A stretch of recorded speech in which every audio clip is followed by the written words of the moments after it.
a qu'une chose qui l'intéresse, se remplir les poches. Le président de la République, il reçoit à l'Élysée et ne comprennent pas qu'ils confondent justement attention de droit de grève. si on n'est pas des membres, comment a-t-on nous inviter pour jouer sur le même pied d'égalité que les autres? C'est-à-dire, il n'est concerné. Messieurs, Il n'est concerné. Quizy FM présente le grand débat. Bonjour à toutes et à tous, bienvenue sur KTV, Quizy FM, oui, le grand débat, c'est Seymour Morsi que l'on accueille aujourd'hui sur ce plateau pour cette nouvelle année 2016, le préfet de Mayotte. Monsieur le préfet, bonjour. Patrick Milan, bonjour et bonne année. Mais pareillement, on vous souhaite le meilleur pour cette année 2016. On va rentrer dans le vif du sujet, si vous êtes d'accord. En un mot, qu'est-ce qu'on peut souhaiter aux Mahorais pour cette année 2016 ? Écoutez, du calme, du développement, de la sécurité, et puis surtout de la santé, du bonheur pour eux, pour chacun, pour leur famille, pour leurs proches. Je crois qu'il faut qu'on se mette en perspective et en ordre de marche pour faire de ce département tout ce qu'on a envie qu'il soit. 2015 a été une année compliquée pour certains de nos compatriotes ici à Mayotte, ailleurs aussi évidemment. Qu'est-ce qu'on va retenir de cette année 2015 selon vous ? Vous me connaissez, moi j'aime bien retenir les belles choses. Oui. Donc oui ou non, il y a les intercommunalités. Bien sûr. Oui ou non, Mayotte 2025 a été signé. Oui. Oui ou non, première pierre de l'hôpital. Oui ou non, nous avons signé des contrats de ville. Oui ou non, on a construit 240 classes. Tous ces éléments-là, il faut pas les.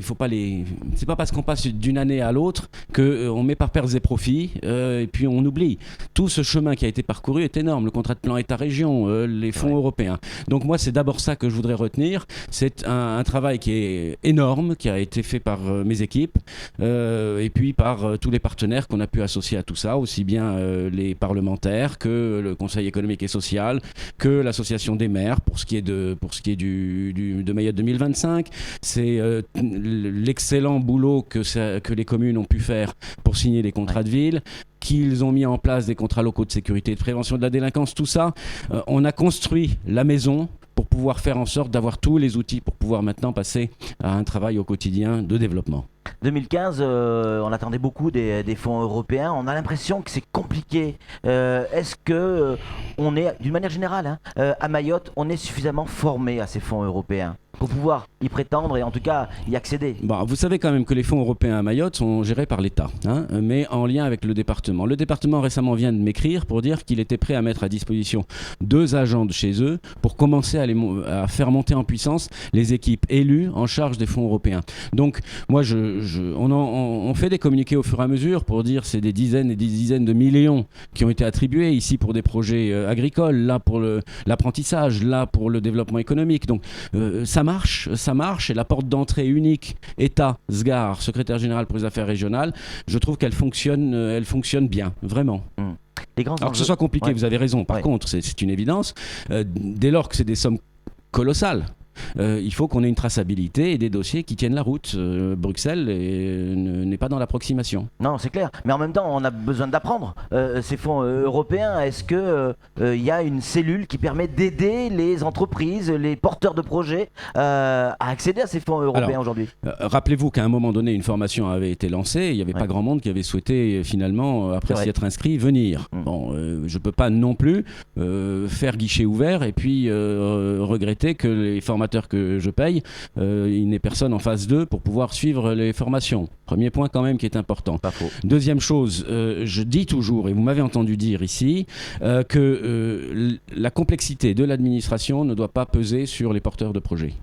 Une porte d'entrée unique, on va voir le secrétariat général pour les affaires régionales et c'est à charge pour lui et à ses équipes d'expliquer quels sont les documents que l'on attend et de bâtir le projet avec le porteur de projet. En matière touristique par exemple, il y a des choses qui vont sortir de terre. Les grands enjeux pour 2016 ? Ils sont un peu dans la continuité de ce que l'on a fait l'année dernière, dire Mayotte 2025, vous allez peut-être m'interroger dessus, mais enfin, Mayotte 2025, on a déjà en 6 mois réalisé 30% des engagements de Mayotte 2025, en 6 mois, pas en 10 ans. Donc c'est un élément qui est important. Dans les différents groupes de travail de Mayotte 2025, il y a des sujets qui ont été gentiment et positivement pointés par la Cour des comptes, qui sont la nécessité de faire évoluer institutionnellement le département. Il faudrait qu'on puisse commencer à se dire qu'on est un département et une région de plein exercice. Pour le moment, on ne l'est pas encore complètement. Donc ça, c'est un chantier On n'a sur pas les lequel... moyens non plus. Hein. En tout cas, il n'y a pas les moyens en face pour appliquer la région ici à Mayotte. Non, à partir du moment où on ne l'est pas encore complètement, on n'a Oui. pas l'argent qui va avec. Je suis d'accord avec vous, mais en revanche, l'évolution institutionnelle doit passer par la loi et la loi va dire quel statut on va avoir. C'est grâce à ça qu'on va pouvoir avancer. Deuxième sujet, grande préoccupation qu'on en évoque souvent, pour les communes, c'est la capacité d'avoir une visibilité de trésorerie, comme pour le département d'ailleurs, une visibilité de trésorerie sur plusieurs années, avec des rentrées financières affichées, claires, stables, pour pouvoir enclencher deux mouvements forts. Le premier, c'est dégager une capacité d'investissement, et le second, rationaliser le travail qu'ils font avec les effectifs qu'ils ont, chose qui est bien pointée aussi par la Cour des comptes. Donc moi, je pense qu'on est en ordre de marche. On a signé toute une série de conventions avec les communes pour les accompagner dans leur démarche financière. L'établissement public foncier sera le troisième énorme chantier que l'on aura. Dès qu'on aura le décret qui dira il est mis en place, on aura mis en place la force de frappe pour pouvoir commencer d'abord à titriser une dizaine de mille de terrains qui attendent d'être titrisés, et puis de s'accorder avec le département quels sont les terrains auxquels il tient, quels sont ceux auxquels l'État tient et quels sont tous les autres que l'on va mettre au pot commun pour pouvoir ici construire des logements, là construire des écoles, là mettre des zones de développement industriel ou commercial, enfin bon, voilà. Donc les trois gros chantiers, je dirais, moi, Mayotte 2025, enfin 3-4, Mayotte 2025 sans aucun doute, la question foncière, la question de la fiscalité, l'évolution institutionnelle, ça fait partie des choses qui vont être majeures, sans compter le travail au quotidien sur plein de choses. Évidemment. Nos concitoyens sont inquiets des déclarations du conseil départemental, notamment ce déficit de près de 50 millions d'euros annoncé. On craint pour l'investissement, on craint pour l'économie, on craint pour la culture, on craint pour le social. Il va falloir, et la Cour des comptes le demande, clairement, il va falloir serrer la ceinture, faire des économies. Est-ce que ça veut dire qu'on va avoir une année blanche selon vous en termes d'investissement? Moi je crois pas, d'abord parce que des problèmes financiers on en a connus avant. Oui. C'est pas pour autant que les investissements ont baissé. On a simplement fait porter à l'État d'abord les premiers investissements, et le conseil départemental s'est rattrapé vers la fin du contrat de plan État-région. Donc il peut y avoir un décalage dans le temps. Mais je crois qu'effectivement, ce qui est utilement pointé dans le rapport de la Cour des comptes, c'est qu'il faut être rationnel par rapport au nombre de personnes que l'on emploie pour effectuer Trop de salariés un certain au conseil nombre... départemental? Comme partout, Bien sûr. comme partout. Je veux dire par là qu'à un moment donné, si 85% de son budget est mangé par du fonctionnement, ça veut dire qu'il ne reste pas grand-chose pour faire autre chose. Donc j'attends beaucoup pour ma part des intercommunalités, parce que qui dit intercommunalité dit qu'on fait remonter des compétences au niveau des intercommunalités, et j'ai demandé à chaque maire de trouver parmi tous les agents qui sont chez eux, celles et ceux qui vont porter les sujets qui sont communaux, et à charge pour eux et nous de monter des formations pour qu'on les mette tout de suite rapidement à niveau pour qu'ils puissent traiter ces compétences-là. Lors de ses vœux, le président du conseil départemental a interpellé l'État et notamment son représentant, vous-même, sur, a priori, de ce qu'il déclare, sur l'argent que doit l'État au conseil départemental. Est-ce que c'est une réalité ou ça fait ou partie pas des discussions que l'on a fréquemment. Je crois que il a fallu, pour être très simple et rapide là-dessus, il a fallu à un moment donné amorcer la départementalisation. L'État s'est engagé pour amorcer cette départementalisation, de verser un certain nombre de fonds. Et ensuite, il nous appartenait à eux et à nous d'évaluer s'ils étaient en phase avec la réalité démographique, la réalité et la capacité d'action du département.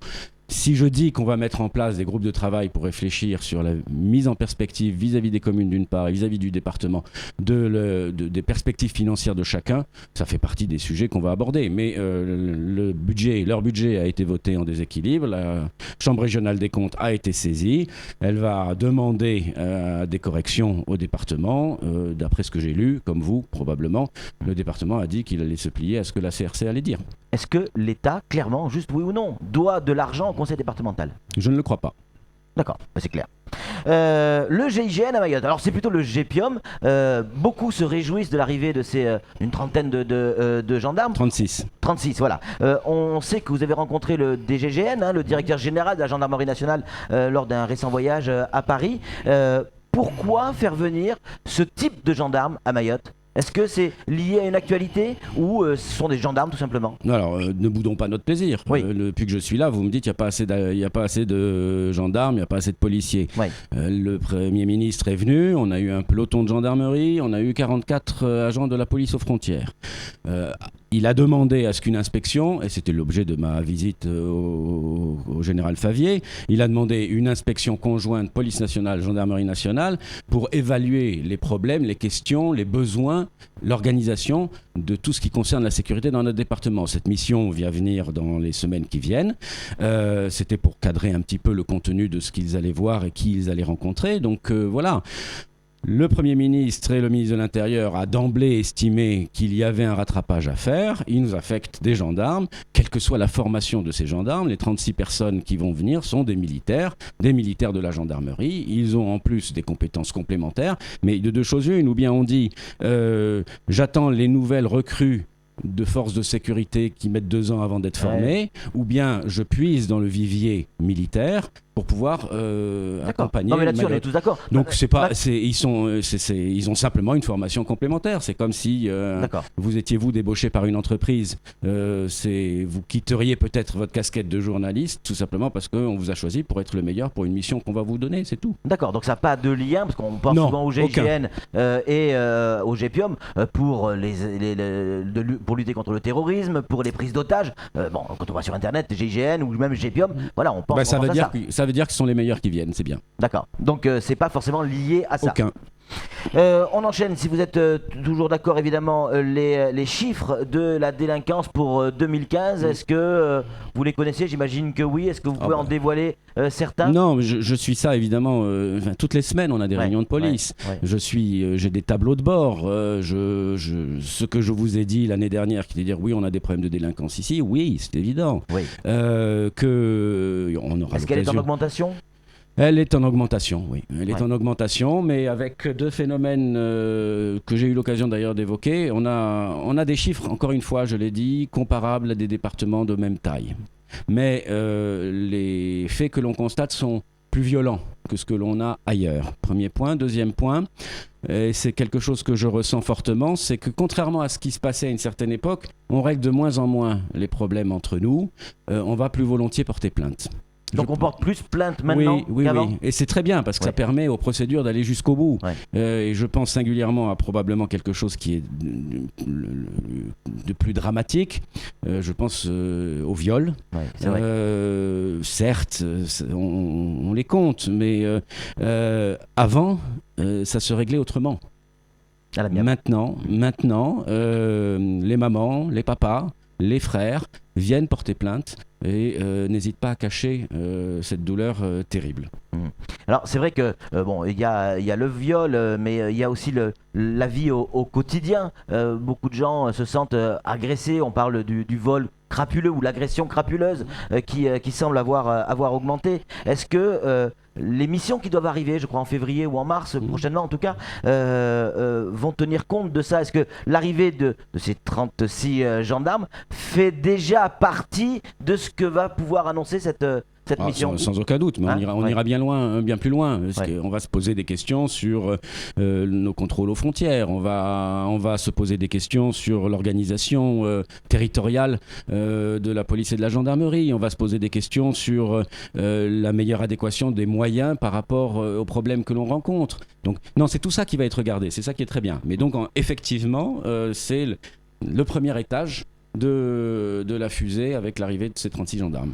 Avant la première coupure, monsieur le préfet, l'immigration. Alors on est en état d'urgence, effectivement, donc état d'urgence, renforcement de nos frontières, et on a appris que effectivement hier ou avant-hier, il y avait 4 Syriens qui sont arrivés à Mayotte. Alors vous allez nous rassurer, c'est certain, mais Est-ce qu'il y a pas un problème sur des frontières trop poreuses ici à Mayotte? Bon, alors, En état d'urgence, hein. oui, mais les flux, état d'urgence ou pas état d'urgence, les flux migratoires continuent en Europe. Oui. On est un département européen aussi. On est un département français, mais aussi un département européen. Que la réalité qui fait que notre frontière est à quelques kilomètres de nous, c'est un problème que la Grèce a pu connaître, que l'Italie peut connaître et compagnie.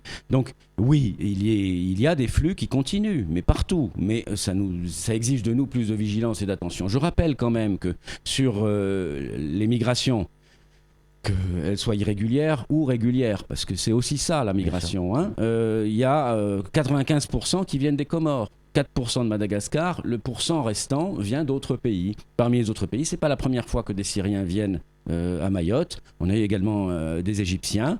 Ils arrivent, ils demandent en l'occurrence l'asile, puisque ça fait partie des pays qui sont concernés par les demandes d'asile. Des enquêtes sont en cours sur le profil de chacune de ces personnes-là, et vous pouvez imaginer qu'en période d'état d'urgence, mais de plus en plus désormais, la vigilance sera totale sur le parcours de chacune de ces personnes. Bah oui, parce que forcément, effectivement, vous comparez On peut avec être les Comores, mais les opérations djihadistes, elles sont plus en Syrie qu'aux Comores. Donc on voit 4 Syriens arriver en plein état d'urgence, on peut se poser des questions. Mais que me diriez-vous si c'est un Belge qui arrive? Ouais. Bonne réponse. Merci. On enchaîne avec le port de Longoni. Alors Oui. On risque d'y passer un peu de temps. Il y a plusieurs personnes qui nous ont envoyé des messages là-dessus, notamment Diane qui est commerçant ici au marché. Il a fait des commandes qu'il a payées d'avance. Ces commandes, elles sont dans ses containers et ce container est à Dar el Salam. Oui, je l'ai entendu. CMA-CGM ne vient pas. Il s'inquiète. Est-ce que vous avez une solution? Oui, alors écoutez, d'abord, là aussi, il ne faut pas avoir la mémoire courte, mais bien avant mon arrivée, bien avant l'arrivée de beaucoup de mes prédécesseurs, la question du port était planée entière. C'est vrai. C'est pas la première fois.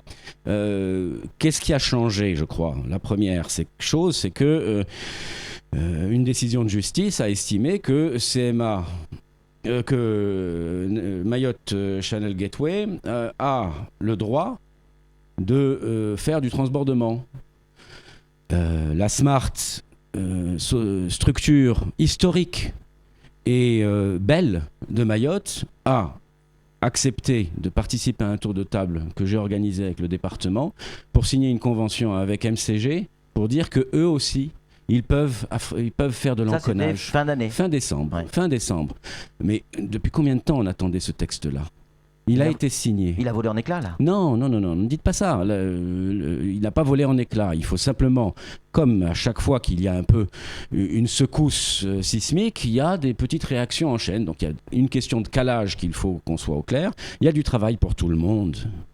Il y a du travail pour tout le monde et j'aimerais qu'on consacre plus d'énergie à voir comment on va faire développer le port qu'à se poser la question de qui, quoi, quand, comment doit charger, décharger. Quand je dis il y a du travail pour tout le monde, c'est à la fois MCG et la Smart qui doivent apprendre à travailler ensemble. Le meilleur, et en plus il faut juste garder en tête, c'est quelque chose qui est important, c'est que si vous faites venir un conteneur, la boîte qui fait le transport du conteneur négocie le déchargement de son conteneur. Donc c'est le meilleur qui est pris. La qualité du travail technique des agents de la Smart comme ceux de MCG sont reconnus. Donc je pense qu'il y a du travail pour tous. Et c'est ça qu'il faut que l'on continue à mettre en œuvre. Il y a des soubresauts, mais je ne doute pas que dans les semaines qui viennent, les deux seront affichés comme étant en droit de pouvoir travailler et il faut qu'il y ait des exercices de convention qui fait qu'on se partage le travail. Vous avez, je crois, rencontré il y a peu de temps la direction de la CMA-CGM pour essayer de trouver une solution. Qu'est-ce qu'il en ressort? Non, j'ai rencontré CMA-CGM surtout pour travailler avec eux sur le développement du port. Oui. C'est ça, je ne vais pas rencontrer les états-majors parisiens pour leur dire j'ai des problèmes de ce niveau-là. C'est pas à ce niveau-là que ça se règle. À Paris, ce qu'on a convenu avec eux, c'est qu'ils viendraient pour qu'on puisse avoir une table ronde constructive pour la mise en perspective du développement du port, avec évidemment le gestionnaire du port, le propriétaire du port et la Smart, voilà. En tout cas, il y a des gens qui sont inquiets aujourd'hui. À la minute où on parle, même s'il faut parler du fond, je suis d'accord, mais à la minute où on parle, le port est bloqué. Les agents de MCG, donc la délégation, ont activé leur droit de retrait, sont retirés du port. Il n'y a plus de délégataires sur le port. Si. Donc il peut y avoir... Me vérifier, mais les manutentions qui devaient être faites ont été faites. Cette nuit? On en reparlera tout à l'heure, certainement après la pause la pause publicitaire de ce grand débat. Allez, on tourne une page de pub et on revient tout de suite après sur le plateau avec Seymour Morsi. Le grand débat.